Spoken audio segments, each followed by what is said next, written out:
पैशाच्या हव्यासापोटी केलेल्या थरकाप उडवणाऱ्या हत्येचा बनाव लातूरच्या औसा तालुक्यामध्ये उघडकीला आलाय। कारमध्ये एका जिवंत व्यक्तीला पेटवून दिल्याची धक्कादायक घटना समोर आली आहे। गोविंद यादव असं या मृत व्यक्तीचं नाव आहे।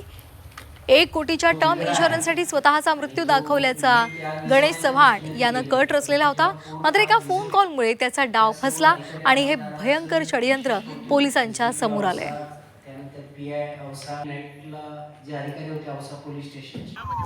फोन केल्यानंतर तो गणेश चव्हाणच आहे हे वाटावं म्हणून त्यांनी त्याच्या हातातलं कड सुद्धा त्या जो काही मयत इसम आहे तर त्याच्या सीटवरच त्या ठिकाणी ठेवलं होतं, जेणेकरून पोलिसांची दिशाभूल व्हावी आणि पोलिसांना गणेश चव्हाणचाच मृत्यू झालेला आहे। इव्हन त्याच्या कुटुंबियांना सुद्धा हेच वाटावं की गणेश चव्हाणचाच मृत्यू झालेला आहे, अशा पद्धतीचा बनाव करण्याचा त्यांनी प्रयत्न केला होता।